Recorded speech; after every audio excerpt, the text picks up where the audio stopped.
Esse convite foi recebido por mim assim, como um alento, na verdade. Tá? Mesmo, né, com tantas tristezas, né, mesmo tendo tantas tristezas, eu recebi esse convite com bastante, né, fiquei muito bem, eu me senti um alento, eu senti muito alento. Então, eu agradeço muito, né, a França e todos vocês, e aqueles que tiraram um pouquinho de seu tempo aí para estar aqui conversando com a gente. É uma conversa, né, diga-se de passagem, que não é uma conversa alentadora, né? Nós vamos levantar aqui situações e questões que provocam sentimentos de muita tristeza. Muitas vezes vai mostrar, assim, nessa conversa a gente vai ver talvez a nossa impotência, alguns vão ver com uma inércia, né? E é uma conversa que eu não vou dizer para vocês, vamos esquecer a tristeza, vamos fazer algo divertido e leve. Infelizmente, nessa conversa não cabe algo divertido e leve. Definitivamente não é possível dizer isso para vocês. Mas eu, assim, espero, né, que a esperança que reside em nós, que o amor que reside em nós, nos dê, né, força para sentir alguma coisa mais além da tristeza. Porque essa conversa, né, sobre esse tema é uma conversa importante. Né? É uma importante porque ela vai despertar reflexões para muito além do que nós estamos vivendo agora. Né? É um assunto que eu acho que traz nosso passado, né? Vai nos ajudar muito a refletir sobre quem nós somos, como nós chegamos até aqui, sobre o presente, né? Sobre o que nós estamos vivendo agora, o que nós estamos presenciando, e também sobre o futuro, né? Porque essa conversa, né? Conversar sobre necropolítica vai despertar muitas questões que a gente vai buscar respostas sobre o nosso futuro. Esse tema proposto, né, como foi proposto, necropolítica e organizações, sugere uma aproximação, né? Sugere uma aproximação da necropolítica com organizações. Esse termo, necropolítica, ele tem sido muito recorrente, né? De uns tempos para cá, você vê, lê, ouve com muita frequência, né? Necropolítica, e é uma palavra assim com um sentimento, com um significado tão profundo, tão forte. Ele foi cunhado há quase 20 anos, mas recentemente que nós temos ouvido, né, nós pelo menos da área de administração, é mais recente a gente ter visto, ouvido, lido com muita frequência. Né? Eu procurei para ilustrar, né, para fazer essas imagens, eu procurei no Google, fiz uma busca no Google Brasil rápida, assim, colocando necropolítica, e adivinhem qual foi a pessoa que mais apareceu. Eu peço para o Fernando dar um toque aí no próximo slide. Então, eu achei muito curioso, mas vejam que abaixo dessas imagens sempre tem necropolítica e a figura do Bolsonaro. Então, para nós vermos assim, o tanto que esse termo é forte, né, e carrega um significado que a gente precisa mesmo discutir um pouco e levar mais a sério.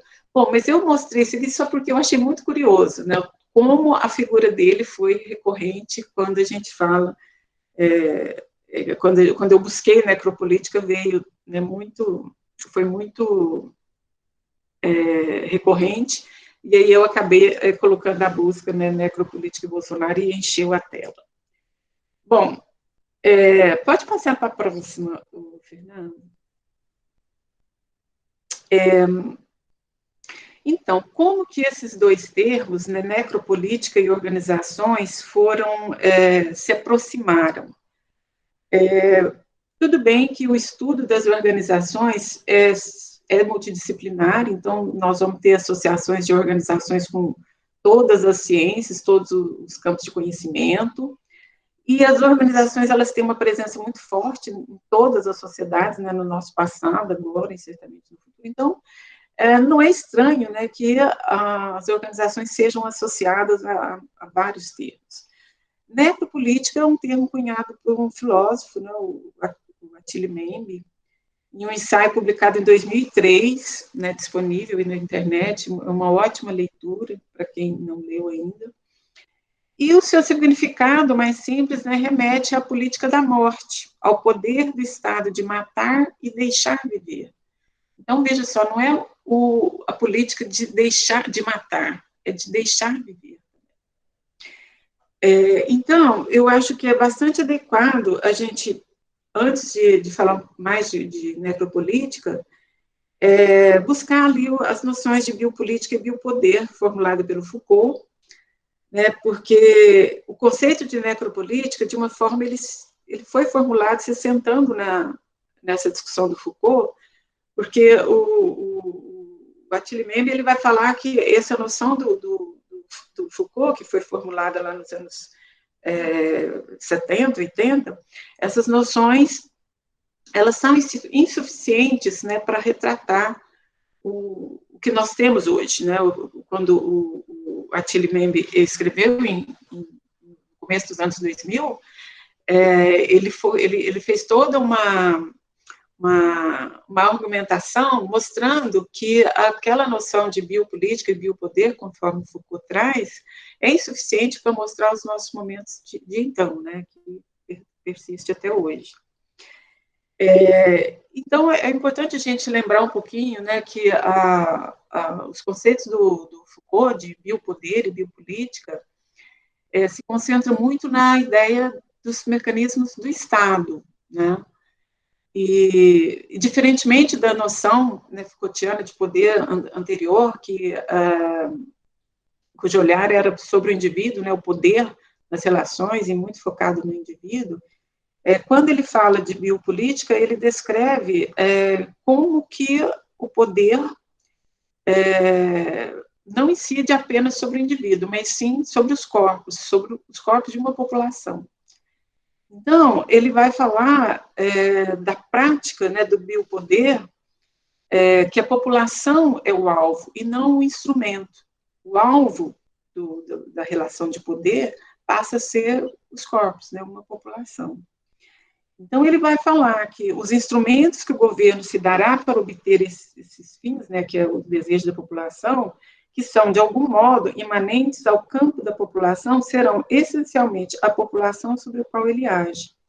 Então, a biopolítica e o poder contrasta, né, diferente dos modelos tradicionais de poder baseados na ameaça de morte. Porque agora, essa concepção de biopolítica e biopoder, ela vai, a noção que vai dizer que o poder sobre a vida, ele instala sobre a vida de populações, e não do indivíduo. Então, aí o Foucault vai falar da medicina, né, como a medicina controla, né, os corpos, diz quem está doente, quem envelhece, e quem tem isso, ele vai classificar as pessoas, né. E o Foucault, ele se concentra, né, no poder do Estado. E até então, não tem nenhuma relação com organizações. Agora, pode passar, Fernando, por favor.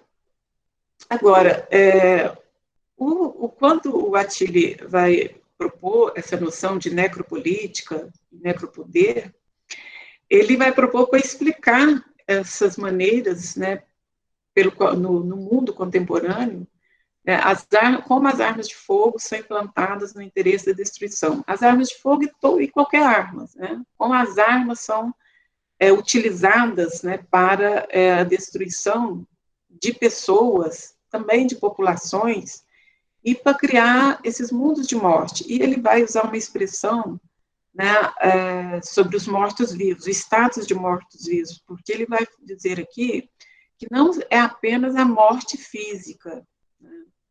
São populações que vão ter as mortes sociais, né? Não é só o corpo físico, mas são pessoas que são desconsideradas, né, como população.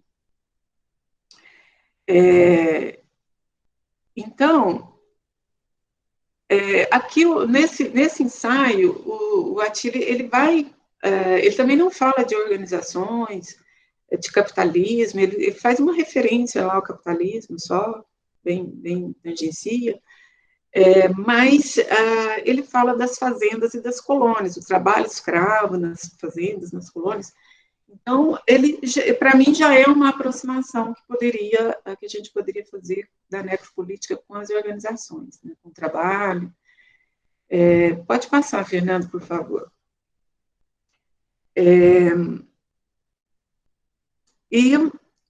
Então, depois eu volto a falar um pouquinho mais do Attili, né? Agora, essa aproximação das organizações, essa aproximação mais estreita, né, com o termo necropolítica, vai surgir com o Banerjee, que é um indiano estudioso, né, muito, né, na nossa área, eu acho que a maioria o conhece. Ele é muito presente nas publicações nas discussões, né, críticas. E ele vai cunhar, então, o termo necrocapitalismo. Esse termo, ele também é fundamentado nos conceitos, né, de biopolítica, biopoder, necropoder e necropolítica. Ele vai falar, então, de um tipo de capitalismo, né, o capitalismo contemporâneo, que são as práticas, né, de acumulação que subjugam a vida, né? Subjugam a vida e a destruição, a morte, não são importantes para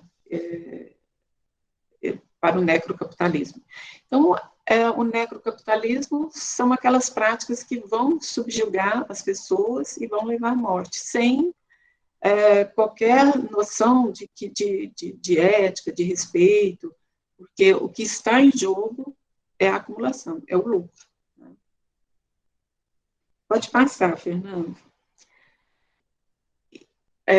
E aí, com essa leitura do Banerjee, eu e o Rafael, né, na época da minha tese, em 2010, nós pensamos, né, que o que sustenta o capitalismo são as corporações, né?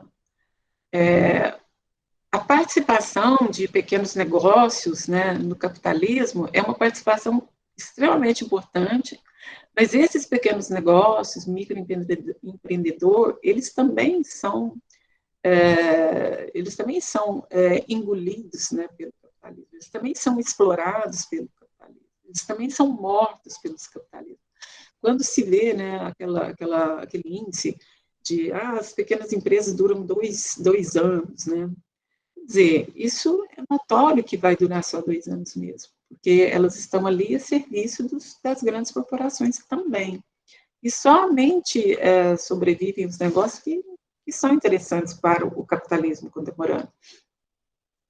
Então, nós, né, no escopo aí do trabalho do Banerjee, das leituras da necropolítica, nós pensamos que se as organizações são o motor do capitalismo, né, se as grandes organizações, as corporações, na verdade, são o motor do capitalismo, então elas também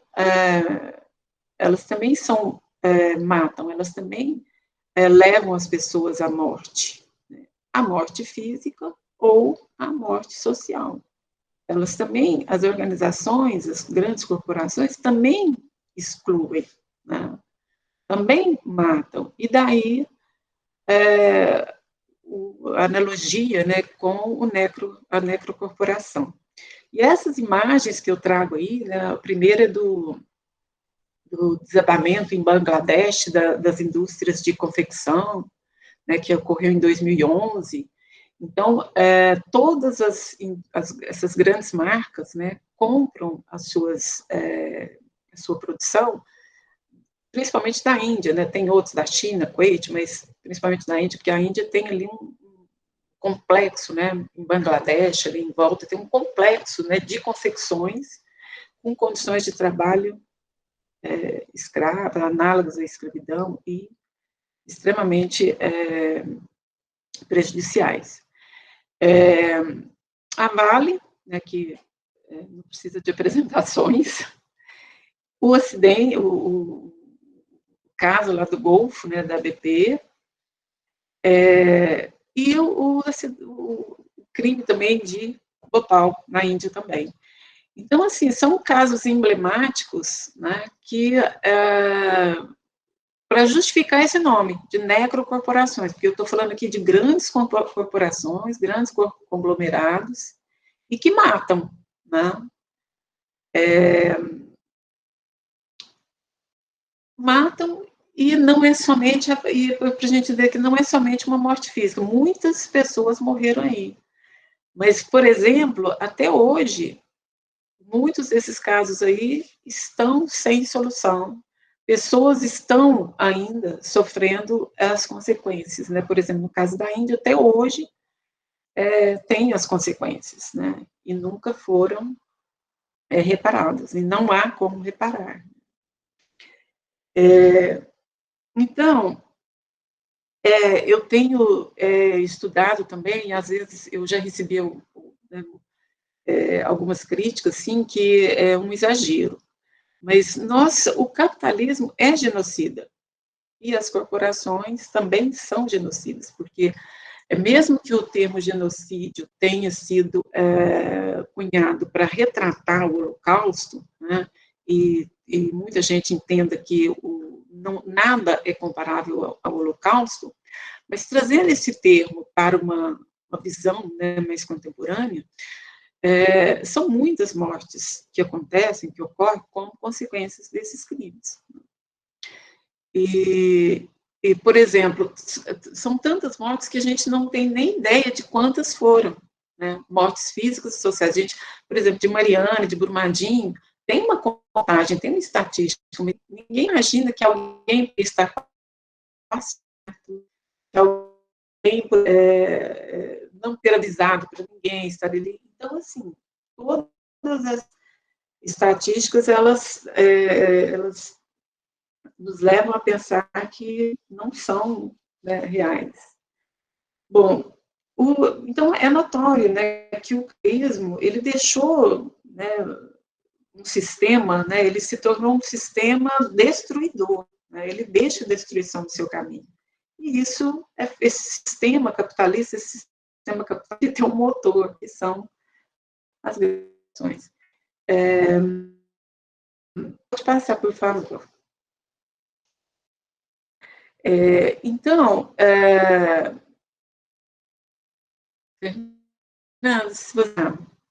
então não é uma... eu vou, no próximo slide, eu vou apresentar alguns pontos, porque nas minhas pesquisas, na minha tese, eu pesquisei vários casos, mas na tese eu coloquei apenas 2, que são da Shell Química, em Paulínia, né, no interior de São Paulo, e da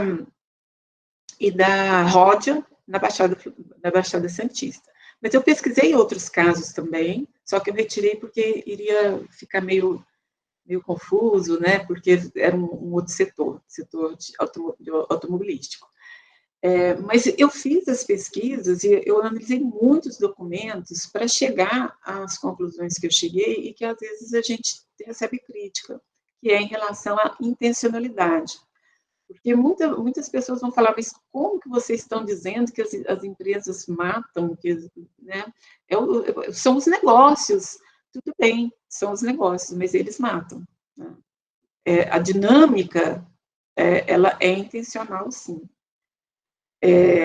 Mas não pode dizer que é crime porque não foi julgado por lei. Não, eu posso dizer que é crime porque matar é crime. Né? Matar alguém é crime. Matar, destruir o meio ambiente é um crime. Né? Então, ainda que esteja em julgamento e não sei o quê, eu posso dizer que é crime. Eu só não vou dizer que a empresa é criminosa. Né? Não vou dizer isso porque eu corro o risco de ser, né, julgada, etc. Mas a empresa, ela cometeu um crime, sim. Ou igual alguém que comete um crime, que mata uma outra pessoa, ele matou uma pessoa, ele cometeu um crime. Agora, ele só vai ser considerado criminoso, né, se ele for julgado. Então, mais ou menos assim. E isso é algo também que a gente estuda, que, né, para poder ser mudado na na nossa sociedade, porque sociologicamente falando, trata-se de um crime, não tem essa de tem que ser julgado nada. O crime, ele se configura como esse prejuízo que traz à vida das pessoas também. Então, todas as minhas pesquisas, eu analisei, a partir do conceito do Banerjee, necrocapitalismo, e dessa ideia de necropolítica, né, que é a política da morte, né? Então, quando eles se concentravam no Estado, aí nós passamos a entender que o Estado, ele cria um estado de exceção permanente, só que ele perde a soberania e ele entrega a soberania para as corporações, porque as corporações, o poder das corporações está sobre o Estado, né? Ou, né, alguém poderia dizer que é um aparelho do Estado, mas eu digo que não é um aparelho, eu digo que que está sobre o Estado, né, acima do Estado. Então, esse estado de exceção, né, que tira, né, que suspende os direitos, ele passa a ser permanente, né? Não é numa situação, nós estamos no estado de exceção nesse sentido, no estado de exceção permanente. Então, eu trago, né, esses pontos para que eu discuto, e todos esses pontos, eles estão relacionados com a noção de necropolítica e necropolítica, necropoder e necrocapitalismo. Né? Então, todos os casos têm as manobras das corporações, né?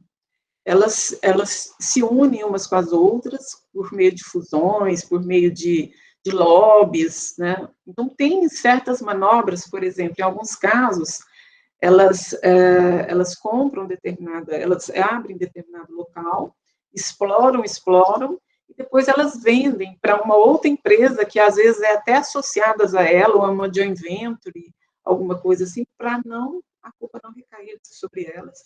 É um caso clássico aí da Vale, né, com a joint venture aí, que é lá de Mariana, né, no caso lá de Mariana. Então, elas têm muitas manobras para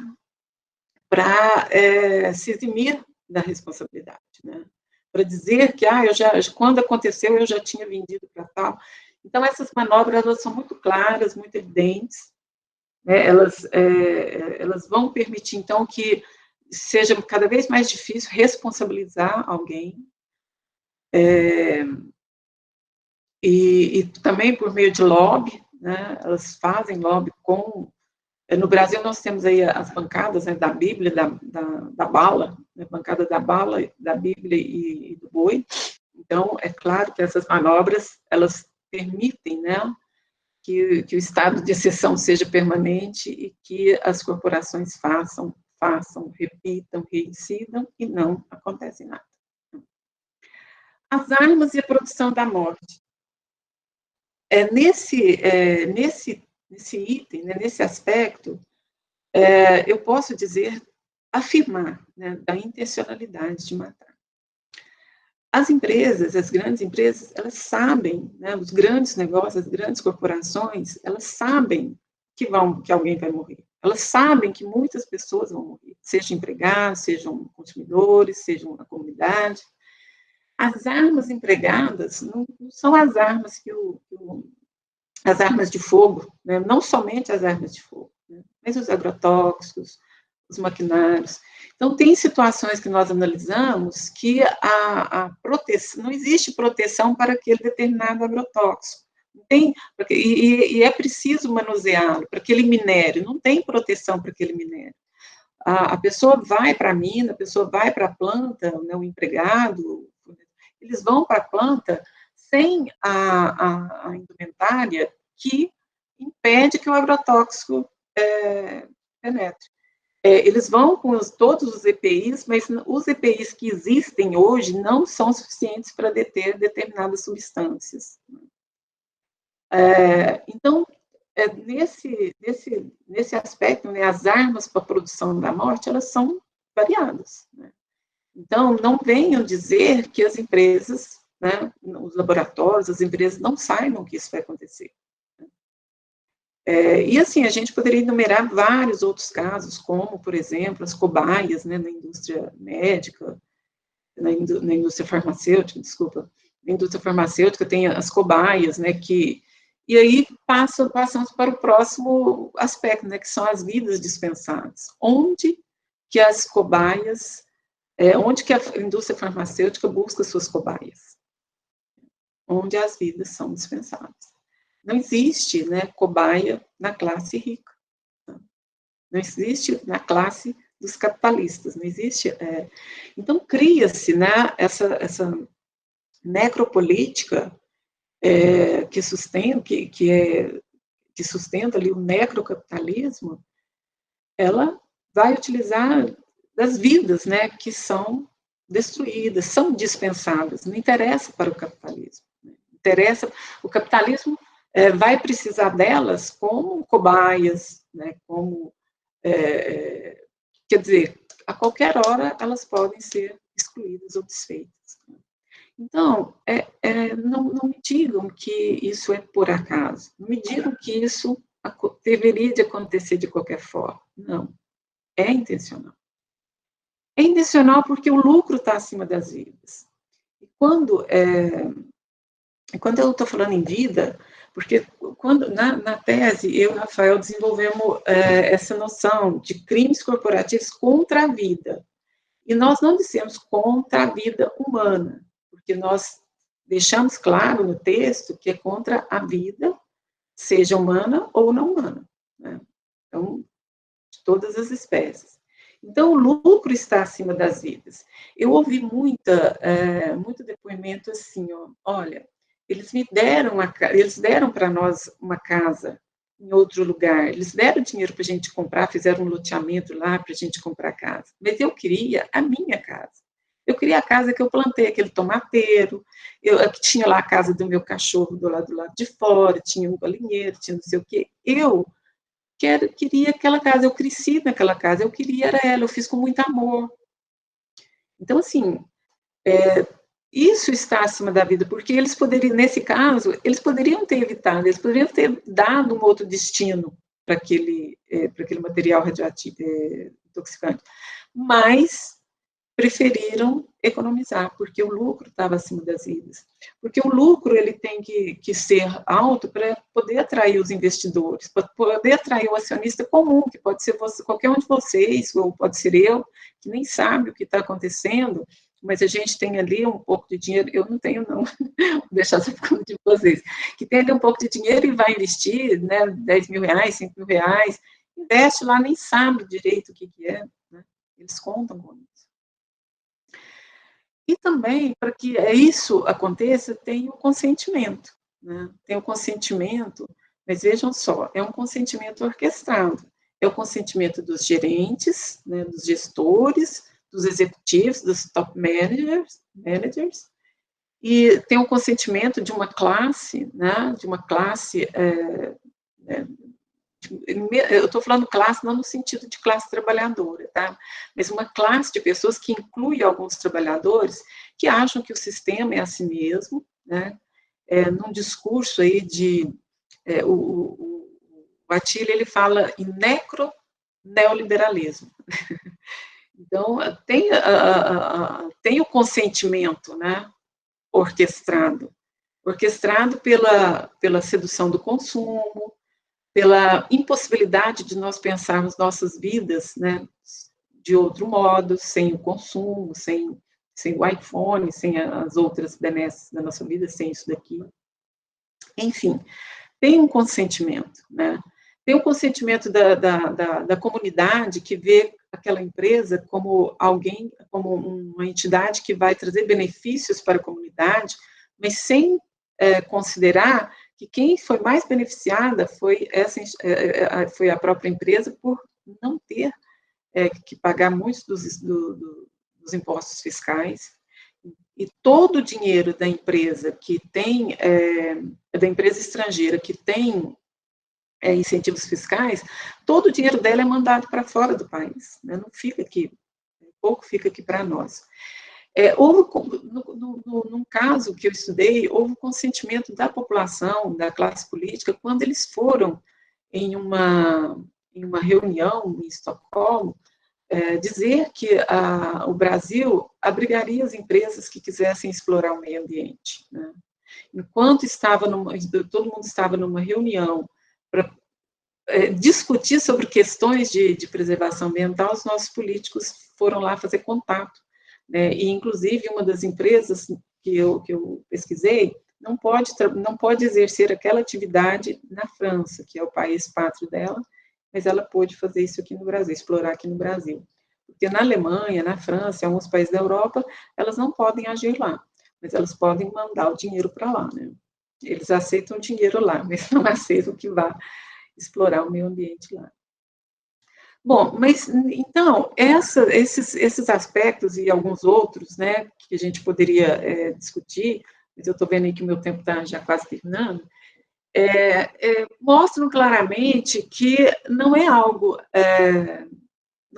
ocasional, é algo que é orquestrado, é algo que é intencional, é algo que está talvez pouco discutido, talvez muitas pessoas que trabalham na empresa só vão perceber aquilo depois que acontece, mas não é possível deixar para depois que acontece, porque nós temos, né, isso daí. Mas, em tudo isso, a gente encontra também, eu encontrei também, na maioria em todos os casos quase, uma resistência. Né? Grupos, movimentos que resistem. Grupos, movimentos que vão discutir. O Theo, né, o Armindo, o Teodósio, lá da PUC Minas, ele me disse há um certo tempo que, no caso de Brumadinho, começaram a surgir profissionais para explorar a região. Ele estava, não sei se ele escreveu algum paper, mas ele estava pesquisando isso. Eu não encontrei isso nas minhas pesquisas, mas eu encontrei o surgimento de movimentos de resistência, que eu achei muito bacana. Né? E eu acredito, assim, que esses movimentos ainda são, talvez não tenham a força, né, que precisam ter, mas só de pensar nisso, eu tenho mais uma maior tranquilidade, maior esperança que algum dia isso possa mudar. Fernando, tem um último, eu acho que eu coloquei, não sei se eu coloquei um último ou esse foi o último. Então, aí no começo, quando eu falei assim, olha, a necropolítica é uma questão, né, essa conversa sobre necropolítica, ela traz o nosso passado, porque todo o nosso passado, a necropolítica existe em todo o nosso passado, né? E nosso presente, nós estamos, né, vivenciando aí cada vez mais. E tem o futuro também, mas nós podemos pensar na necropolítica no futuro também. E uma das questões, né, que a gente, entendendo a necropolítica, uma questão essa, devem as corporações, né, na sua forma, no seu modelo de negócio existir? Elas devem ainda continuar a existir? Por que e para que elas devem continuar a existir? E aí eu lembro que corporações têm um significado, tem um conceito. Né? As corporações elas foram criadas ali no final do século XIX justamente para acumular, para juntar um conglomerado de empresas, de modo que a responsabilidade não fique clara, a responsabilidade delas não fique clara. Então, é um modelo de negócios que é genocida, é um modelo de negócios que a gente tem que se perguntar por que esse modelo de negócios e para que esse modelo de negócios existe. Né? Então, é uma questão, assim, para o futuro, né? Quem que alimenta essas corporações? Porque nós estamos falando de uma situação genocida, né? Um capitalismo genocida e corporações genocidas. Bem, eu acho que eu fui no meu tempo certo, né, Francis? Poderia falar mais, eu tenho outros conceitos que seriam importantes, mas eu acho que o básico para a gente discutir seria isso, e estou à disposição para qualquer outra dúvida que vocês tenham. Então, professora, obrigado, antes de mais nada, tá? Obrigado mesmo. É sempre muito esclarecedor, ao mesmo tempo que é assustador, né? Mas, mas tem uma pergunta aqui, professora, do professor Marcelo Bispo, qual a alternativa econômica que a professora vislumbra, tomando como referência que o capitalismo e suas variações não servem a partir da sua fala? Oi, querido Marcelo, tudo bem? não vivo centrando. Então, Marcelo, quem dera eu tivesse essa resposta. Eu acho que hoje ninguém tem essa resposta, né? Porque vários sistemas econômicos poderiam aflorar, né? Poderiam ser criados, mas eu não sei se qualquer sistema econômico que substituísse o capitalismo teria consideração pela vida, né? Colocaria as vidas acima de qualquer coisa. Então, eu não tenho essa resposta. Eu vejo, assim, a minha percepção bem humilde, né, a minha interpretação, é que esse sistema não é possível a gente continuar, mas nós vamos continuar com ele, né? Porque também é muito difícil a gente falar assim, olha, vamos jogar uma bomba, porque essa seria a solução, viu, Marcelo? Jogar uma bomba e começar do zero. Mas eu não sei se esse começar do zero ele iria levar a gente, né? Então, assim, eu não sei te falar de um sistema econômico, de uma alternativa de um sistema maior econômico. Eu vejo que a alternativa seria talvez a gente, se nós nos voltarmos, né, nós, as populações, que é um número maior, né, mas sem poder, sem recurso de poder, mas é um número maior, que essas populações se voltassem, né, para suas comunidades, para os seus entornos e expulsassem dali esses demônios, entendeu?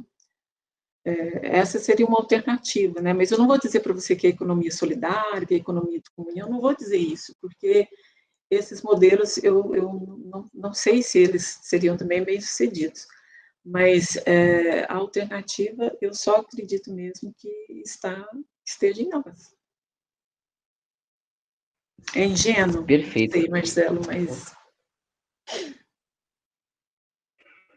Perfeito, professora. E uma dúvida é a seguinte, professora, como que a professora é recebida pelo público em geral quando apresenta esses resultados, né, das pesquisas sobre necrocapitalismo? Olha, amada, dois polos, amada por uns e odiada por outros. Tem uns que amam e uns que odeiam. Mas eu acho, assim, eu já ouvi muito, né? Ontem mesmo eu recebi um e-mail de uma aluna, de uma orientanda minha, Isabela. Ela pesquisou sobre, ela era funcionária da Vale. Quando ela começou a fazer o mestrado, ela era funcionária da Vale.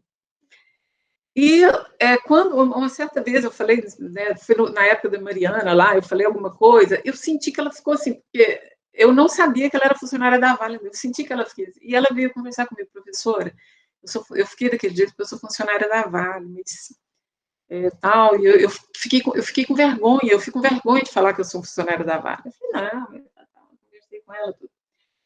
E ela, depois começou o mestrado comigo, né, um ano e meio, ela chegou para mim e falou, professora, eu pedi demissão da Vale.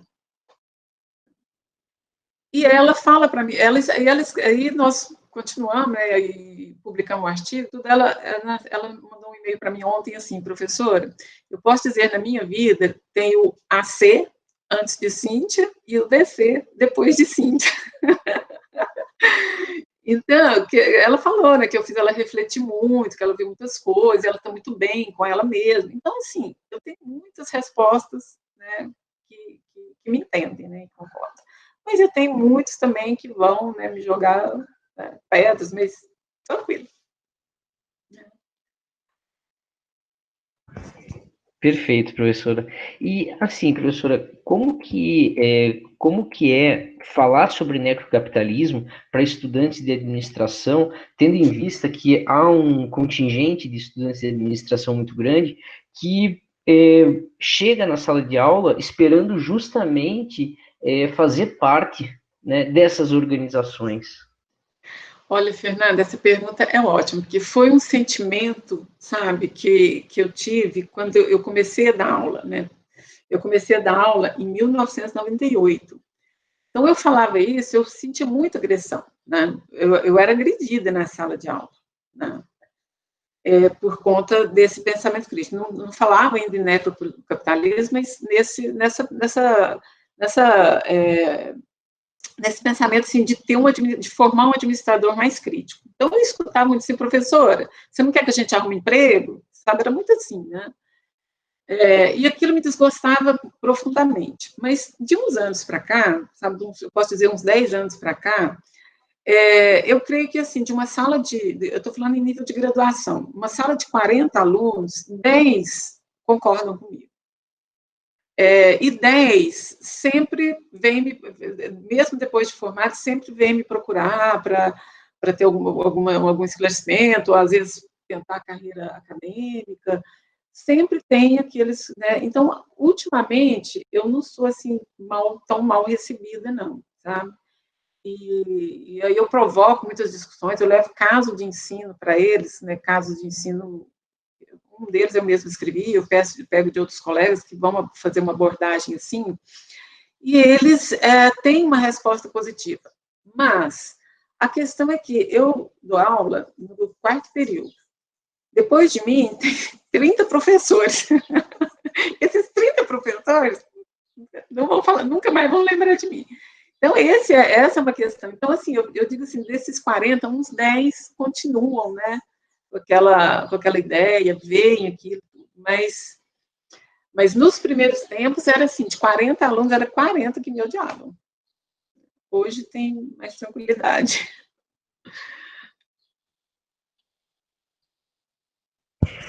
Entendi.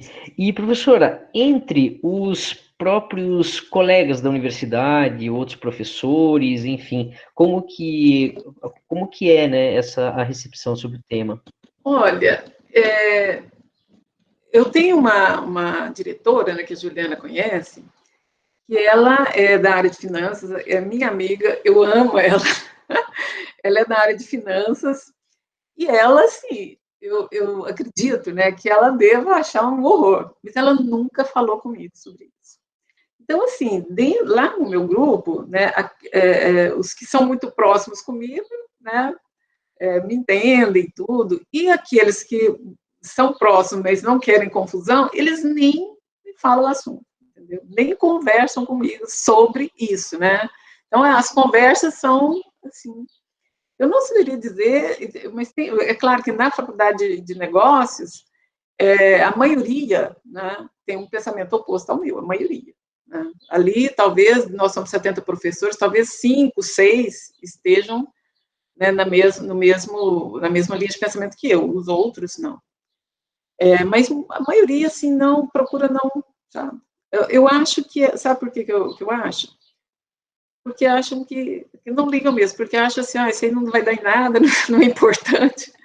Porque quando eu entrei em contato com uma empresa para fazer a pesquisa, né, eu entrei em contato lá na minha tese, falando, olha, eu estou pesquisando aquele crime, aquele acontecimento, e eu já estou ouvindo o sindicato, estou ouvindo a comunidade, a associação de moradores, advogados, especialistas, eu queria ouvir a empresa também. Sabe o que eles me disseram? Olha, o que nós temos para dizer está publicado na nossa página, pode pegar lá. Quer dizer, se dane. E uma vez me perguntaram, gente, mas você não tem medo? Eu falei, gente, medo de quê? Eles não estão nem aí para isso, não. Eles não têm medo, eles não têm medo dos tribunais, dos juízes, eles têm medo disso. Do procurador vai ter muito que escreva uma revista meia dúzia de ler.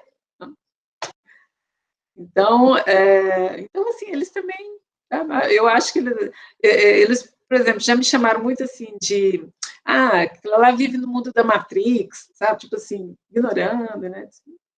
Tá bom. Importante para mim é que tem alguém que tá, olha quantas pessoas que estão aqui, né, interessadas, para mim é mais importante. Sim, perfeito. E, professora, tem uma pergunta aqui da professora Cristiana. Nesse momento atual, né, deixa claro que os negócios, como vêm sendo feitos, são em parte responsáveis por isso que nós estamos vivendo. Por exemplo, do ponto de vista de privilegiar os lucros em detrimento da vida. Né? Teve acho que a fala de alguns proprietários de restaurantes, né, de outros empresários. Nesse sentido, a professora vê a crise como uma oportunidade para que sejam revistos esses conceitos, esses princípios, ou a professora vê a crise como algo perigoso, que legitimaria ainda mais qualquer negócio, desde que gerasse empregos e impostos? Nesse sentido, a professora anda mais otimista ou pessimista com essa situação? Olha, Fernanda, eu vou confessar para vocês, eu tento ser otimista, mas no fundo eu sou muito pessimista, né? E outro dia eu li uma reportagem do Attili, acho que foi na Folha, né? Ele disse o seguinte: a pandemia ela democratizou o poder de matar. Então eu sou um pouco, eu estou mais para concordar com ele, eu estou um pouco mais pessimista. Essa questão de, depois dessa crise nós vamos ser outros, eu acho que sim, nós vamos, às vezes, ser mais espertos em alguns pontos, algumas coisas, mas eu não sei se essa crise é suficiente para humanizar, né? Humanizar, não sei se eu falo humanizar, porque humano não é muito bom para a gente comparar, né? Mas para a gente se sensibilizar, não sei, viu, Cris, se essa pandemia vai trazer mudanças assim, no geral. Talvez algumas pessoas que tenham, né, alguns grupos que tenham tenham tido algumas experiências possam mudar, mas que isso vai trazer uma mudança assim, geral nesse sentido, não. Então, eu acho que pode ser que isso aconteça, né, a legitimação, cada vez mais legitimar que os negócios os negócios teriam que ter força para poder contribuir com a população. Eu acho que isso pode acontecer, mas o que é fato é que a pandemia, na verdade, ela, ela, ela realmente tira, né, do Estado a autoridade para matar, e cada vez mais essa autoridade para matar está diluída aí nos grupos, né? Perfeito, professora. Tem uma pergunta aqui do Carlos, ele cita, né? Como acadêmicos, temos um compromisso com uma sociedade mais democrática. No entanto, assumir uma postura anticapitalista pode não ser suficiente, se considerarmos que as alternativas ao capitalismo também se apegaram a novos sistemas de capital e mantiveram seu metabolismo, e ele cita como exemplo Chernobyl, né? Então, ele quer saber da professora como que a professora enxerga a agenda de um programa social que não reproduza essa concepção. Bom, é o Carlos, né? Então, Carlos, é uma pergunta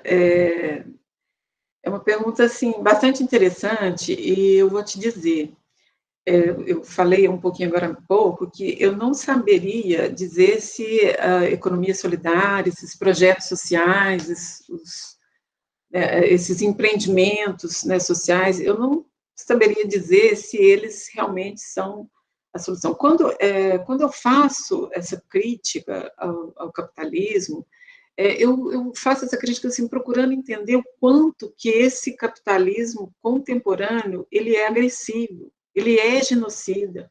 Nós não estamos falando daquele capitalismo da Revolução Industrial, do começo da Revolução Industrial, nós estamos falando daquele capitalismo, nós estamos falando de algo muito devastador, muito destruidor para o mundo, né, para as populações pobres. Esse capitalismo, esse tipo de capitalismo, ele exclui, né? Vejam vocês que o que nós estamos vendo agora na pandemia, né? Toda essa situação, todo esse contexto, né, da pandemia, vejam que ele já existe em países do continente africano, em algumas regiões lá, existe há muitos anos, igualzinho agora, ou pior do que agora. E sempre foi deixado à margem. Então, eu posso dizer, Carlos, que essa atitude que eu tenho não é de uma pessoa arrogante que tem a solução, porque eu não tenho. Eu não saberia dizer para você se o programa X ou o programa Y seria, ou não, o programa social poderia ser solução. Eu não sei. E eu sempre digo para os meus alunos, olha, essa posição crítica é uma posição de reflexão. Eu sei, é porque eu estou mostrando que tem algo errado. Tem algo errado. Tá? não é possível colocar o lucro acima das vidas. Não é possível. A gente tem que fazer alguma coisa, mas eu, infelizmente, não tenho, né? Não sei o que dizer. Eu me coloco também como uma pessoa que se serve dos privilégios que o capitalismo proporcionou. Né? Eu sou uma pessoa que me sirvo. Eu estou aqui falando com vocês, né, protegida aqui na minha humilde casa. Mas é uma casa humilde, mas eu estou protegida. Eu tenho aqui a internet, eu tenho o notebook, eu estou tomando a minha água sem pagar ainda. Estou com o meu telefone aqui do lado, estou com o meu café. Então, eu não me despi disso e fui lutar contra o capitalismo. Não, é uma reflexão, né? É um descontentamento, é um desconforto, mas eu me coloco também como uma pessoa que está dentro desse sistema. E eu não sei como, eu sei que a gente precisa sair, né? Eu sei que a gente precisa acabar. Estou disposta a tentar entender um outro sistema, né? Não precisa de ter um sistema, sei lá, uma outra lógica, né? Talvez não um sistema, mas uma outra lógica. Né? Uma das questões, né, que a Cristiana também, voltando um pouquinho da pergunta da Cristiana, uma das coisas que a gente poderia pensar é no quanto nós paramos de consumir nesses meses que estamos em casa, né? Mas eu não acredito que daqui a um ano, quando a gente voltar, a gente vai lembrar disso. Ah, eu podia ter passado sem comprar isso ou aquilo. Eu acho que a gente vai voltar a comprar, entendeu? Mas essa reflexão, né, sobre o que nós precisamos ou não de consumir, né, ela é importante para a gente fazer essa mudança. Eu lembro de uma entrevista do Bauman, né, em 2011, quando aconteceram aquela revolta lá em Londres, né, que queimaram ali, incendiaram, né, as lojas ali da Oxford Street. Eu lembro dele falar o seguinte: olha, as empresas, elas atiçaram a classe que não pode consumir. Elas mostram na televisão todos aqueles produtos, mas dizem, olha, esses produtos são ótimos, são os melhores, são lindos, mas você não pode comprar, porque está aqui na Oxford Street, está aqui né, na Oscar Freire, de São Paulo, não sei aonde, na Quinta Avenida, etc. E aí ele fala, né, que as lojas, o comércio, as grandes marcas, elas provocaram esse sentimento, né, de incendiar. E eu acho que a gente, às vezes, poderia refletir sobre isso e não ir incendiar as lojas, mas parar de ir nas lojas, né, seja para incendiar ou seja para comprar. Mas eu não sei eu não sei se eu te respondi, Carlos, tá? Mas realmente eu gostaria muito de ter uma resposta. Eu acho que que essa resposta a gente vai procurar muito perto da gente, né? Muito nas nossas proximidades. Não querendo ser assim muito ingênua, né? Mas eu acredito que sim. Perfeito, professora. Tem uma pergunta da Fabiola. Ela pergunta aqui, em relação ao nosso atual contexto pandêmico, o relaxamento das normas de segurança com base no bom senso da população seria uma estratégia da necropolítica para tirar os holofotes e responsabilidade da gestão pública? Exatamente. É a Ana, né? Ana Clara? Eu concordo, viu, Ana Clara? Eu concordo. Fabiola, desculpa. Fabiola. Fabiola, eu concordo, isso, né? Porque veja que há um discurso, né, em que isso não é nada, isso vai passar, não pega assim, ninguém sabe, não sei o quê, isso cura, isso não cura, sabe, piada daqui, piada dali, blá, blá, e aquele alvoroço. A população, o fato é que a população, não só brasileira, né, mas a população, tem populações que não têm conhecimento, não têm discernimento, né, você vê muitas práticas, né, que vão mostrar isso. Então, não basta fazer esse pedido de isolamento social.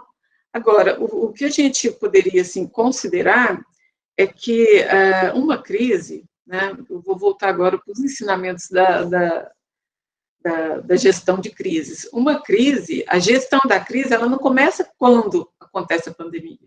A gestão da crise, ela acontece quando você pensa que pode haver uma pandemia, né? Então, numa empresa, se alguém for, a Gol vai gerir a crise da queda do avião na hora que ele cair, não, uma empresa tem uma sala, né, empresas, né, que fazem boa gestão de crise, tem salas de crise montadas e com tudo arquitetado há muito tempo, né? E nós não temos uma gestão de crise de pandemia, nós não tivemos, nós tivemos foi o que acontece em muitas empresas aí, né? Foi ações, né, imediatas, coisas daqui e dali, né? E esse é um projeto que realmente, o Fabiola, é um projeto da necropolítica, é um projeto do necrocapitalismo, quer dizer, isso nunca foi pensado antes, isso não estava no projeto. Se acontecer alguma coisa, por exemplo, é o mesmo caso de uma empresa como a Vale, né? Vai acontecer, sabia o que vai romper, vai romper, vai romper. Não, na hora que romper, a gente vê o que faz, né? Isso é necropolítica, né? Quer dizer, quem vai morrer ali? Os diretores vão estar ali? Não. Nesse caso da pandemia, por mais que a pandemia, né, o vírus não escolha entre os ricos e os pobres, mas é claro, né, que a classe pobre ela vai estar mais sujeita, porque ela não vai ter as condições para o tratamento.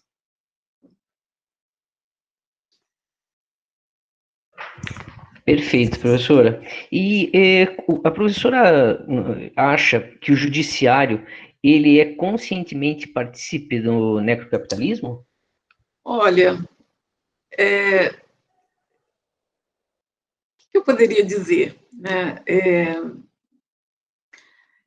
Eu acho, porque é todo, assim, não dá para separar o legislativo, o executivo e o judiciário, né? E a imprensa, né? Não dá para separar quando a gente fala que nós estamos no estado de exceção permanente, não é provisório, porque é esse jogo. Então, não adianta dizer que tem, o político tal, do tal partido, ele é bom, ele é honesto, ele é virtuoso, aquele juiz é virtuoso, não adianta, porque todos nós estamos dentro de um mesmo arcabouço, né? Então, quando nós falamos, quando a gente pensa, né, que é o Estado, né, as corporações estão acima do Estado, elas estão acima também do judiciário, né? Então, quando, por exemplo, na questão da compra da privatização da água, né, que está ocorrendo aí, que a gente ainda está vendo isso, né, ainda está estudando isso, ainda está vendo como isso acontece, estão envolvidos, né? Estão envolvidos aqueles promotores, o judiciário, os políticos, os executivos, estão todos envolvidos. Então, tem muitos estudos que vão mostrar, principalmente nos Estados Unidos, que vão mostrar que as corporações, o lobby, né, das corporações, incluem qualquer esfera do judiciário também. E aqui no Brasil, eu acho que a gente tem muitos exemplos claros, né? E a imprensa, Perfeito, só professora. aproveitando, Fernando, e a imprensa também, né? Claro. Algumas pesquisas que eu fiz, tinha um caso, né, de a pessoa falar assim, olha, o jornalista acho que da Bandeirantes, o jornalista da Bandeirantes, ele veio aqui, fez toda a filmagem, entrevistou, fez um programa, ia ser uma reportagem assim, de coisa de 5 minutos, né, na Band, ia falar sobre o caso, tal, e ele saiu daqui dos mais entusiasmados, tudo, porque era um furo, blá, blá, blá, né? Uma semana depois, o jornalista falou, olha, infelizmente não foi aprovado. E 10 dias depois, só tinha propaganda da empresa na Band. Tá? Quer dizer, a Bandeirantes não vai colocar no ar alguma coisa, a imprensa, né? A imprensa não vai colocar alguma coisa que vai tirar os seus anunciantes.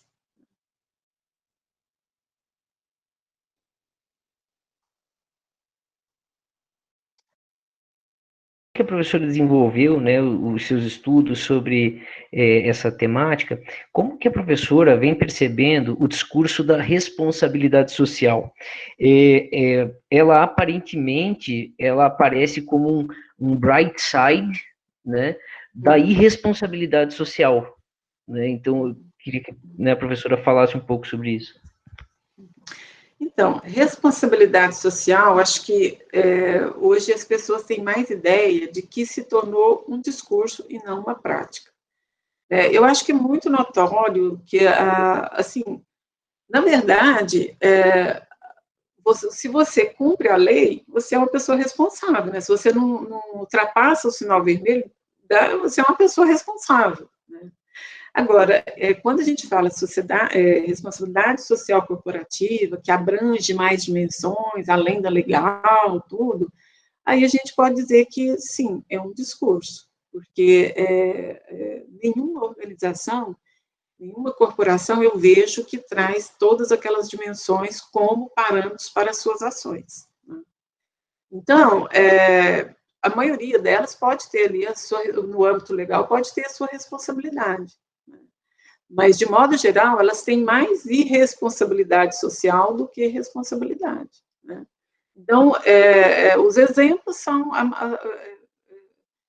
assim, ó, as maiores empresas que, por exemplo, uma vez eu fiz uma pesquisa naquelas maiores e melhores lugares para se trabalhar, sabe aquele folheto lá, não lembro, não sei se existe mais aquilo, mas tinha na revista Exame, né, na Abril. Então, as melhores, se você vai lá no topo, são todas as empresas do setor químico, de engenharia, setor químico, setor agrícola, todas elas são. Isso é muito discursivo, é muito representativo, muito significativo. Porque aí você começa a ler, né? A empresa tal do setor químico, petroquímico, ela tem ambulatório, ela tem médico, ela tem fisioterapeuta, tem pronto-socorro, tem quase um mini hospital. Poxa, mas se ela precisa de tudo isso, porque o negócio é muito perigoso, ela precisa ter tudo isso na sua planta, né? Então, aí você vai vendo, ó, então é porque, na verdade, elas têm tudo isso porque é arriscado estar lá. Elas precisam cumprir com a lei, mas elas estão no topo das melhores empresas para trabalhar, né? Então, a responsabilidade social também é assim, ela é muito discursiva, né? Então, as empresas que agridem muito o ambiente, elas têm elas têm ações, né, para o meio ambiente, mais evidentes para o meio ambiente, né? Mas eu acho que agora nós já temos claro, eu acho que a maioria das pessoas tem um pouco mais claro que é discursivo, né? Eu acredito, com os alunos, eu já tenho uma resposta assim, bem disso, não, isso é só fala, porque na verdade não é. Então, eu creio que elas estão buscando outros referenciais, né, para se colocarem como as guardiãs, né, que esse referencial da responsabilidade social, eu acho que já caiu um pouco. Perfeito, professora. E aproveitando daí essa fala da professora sobre os alunos, né, como que a professora vê o papel da educação nesse processo de conscientização sobre a necropolítica e o necrocapitalismo? Então, dentro do curso de administração, eu acho que as diretrizes do curso, o curso de administração, ele precisa ser repensado em relação a isso, né, a essa abordagem crítica. Porque, realmente, eu não sei se interessa para um empresário um estudante que seja crítico, né? Já aconteceu algumas vezes, assim, de eu ouvir palestrantes, né, empresários palestrantes, dizendo, nós precisamos de formandos que sejam mais críticos, eles estão vindo sem uma formação crítica. Mas eu entendi que o que eles esperam não é a crítica, eles esperam que seja pessoa com iniciativa, né? E talvez os formandos, né, não tenham iniciativas porque não refletiram. Talvez os estudantes não tenham iniciativas e não tenham atitudes, né, que possam mudar, porque às vezes eles não se interessaram pela crítica, até mesmo, né, pela crítica, porque quem faz a crítica ao marxismo, né, as universidades, gente, a melhor, eu não sou uma marxista, assim como meu amigo Francis, né, eu não sou uma marxista, minha abordagem é uma outra, e também eu não tenho muita propriedade para falar do Marx. Mas eu lia o manifesto, eu tenho as leituras do Marx, e as críticas assentam-se nele. Ele é fundamental, mesmo quem não concorda com ele é fundamental para despertar esse pensamento crítico, né? É fundamental. Então, como que nós podemos esperar dos nossos estudantes uma iniciativa, se não fomentarmos esse pensamento crítico, e justamente, e principalmente, em disciplinas que estejam no currículo nos primeiros anos, né? Só que não adianta um professor conhecer o Marx e um professor ser crítico, não adianta isso, né? Isso tem que ser, quando a gente fala da formação do administrador, nós não estamos falando do primeiro ano, nós não estamos falando da disciplina A ou B, nós estamos falando do curso. Então, se nos períodos seguintes eles esquecem isso, tá? Então, é um desafio.